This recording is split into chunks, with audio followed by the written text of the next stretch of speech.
Hi friends, welcome to Bhavani Maripudi YouTube channel. నేనైతే ఈరోజు మీకు చాలా పాతకాలం నాటి షాంపూ, న్యాచురల్ షాంపూ అయితే ఒకటి నేను చూపించాలనుకుంటున్నాను.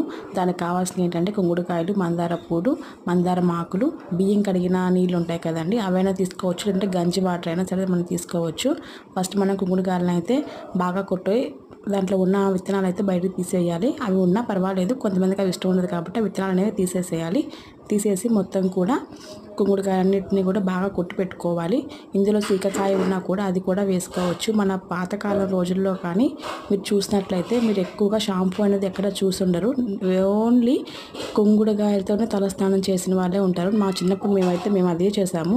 చాలా అంటే చాలా బాగుండేది. ఆ కుంగుడుకాయలన్నింటినీ కూడా కొట్టి ఆ బియ్యం కడిగిన నీళ్ళలో వేసుకొని మంచిగా బాగా కలపాలి. కలిపిన తర్వాత నురగొచ్చేటప్పుడు మళ్ళీ మందార పూలని, మందారం ఆకులను కూడా తుంపుకొని చిన్న చిన్న ముక్కల్లాగా చేసుకొని అందులో వేసేసి నీట్గా అవి మొత్తం అన్నీ కలిసేలాగా బాగా స్మాష్ అయిపోవాలన్నమాట. వాటిని అలాగా బాగా కలపాలి. కలిపిన తర్వాత మంచిగా చిక్కగా వాటర్ అనేది చేంజ్ అవుతుంది. అలా చేంజ్ అయినప్పుడు వాటిని బాగా కలిపి ఒక అరగంట సేపు కనుక పక్కన పెడితే ఇంకా బాగా నానుతాయి.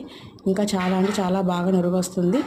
మనం వాటితో కనుక తలస్నానం చేస్తే ఎంత ఫ్రెష్గా ఉంటుందంటే అంత ఫ్రెష్గా ఉంటుంది. మనకి షాంపూలో ఏంటంటే అంతా కూడా కెమికలే ఉంటుంది. ఇది చాలా న్యాచురల్ షాంపూ అనమాట. ఇందులో కెమికల్ అనేది చాలా తక్కువగా ఉంటుంది. ఇలాంటి యూజ్ చేయడం వల్ల మనకి హెయిర్ అనేది అస్సలు పాడవదు, డాండ్రఫ్ అనేది రాదు. తలలో ఏమైనా చిన్న చిన్న గుల్లలు లాంటివి ఉన్నా కూడా ఈ చేదు వల్ల అవి కూడా పోతాయి. ఒకసారి ఇది ట్రై చేసి చూడండి, మీకే తెలుస్తుంది. మీకు హెయిర్ అనేది కూడా ఎంతో ఫ్రెష్గా అనిపిస్తుంది అనమాట. చాలా అంటే చాలా బాగుంటుంది. మా చిన్నప్పుడంతా మేమంతా కూడా ఇదే యూజ్ చేసాము. ఇప్పుడు ఏంటంటే కొంచెం ఉన్న బిజీ లైఫ్లో ఏంటంటే షాంపూ అనేది అలవాటు చేసుకున్నాము. దానివల్ల హెయిర్ ఫాల్ అనేది స్టార్ట్ అయ్యింది. సో నేను మళ్ళీ ఏంటంటే షాంపూ మానేసి మళ్ళీ కుంగుడుకాయలతోనే తలస్నానం చేయాలని అయితే అనుకుంటున్నాను. ఎలాగో నేను కుంగుడుకాయలు స్టార్ట్ చేస్తున్నాను కాబట్టి మీకు కూడా ఒకసారి చెప్తామని చెప్పేసి వీడియో అనేది చూశాను. Bye friends.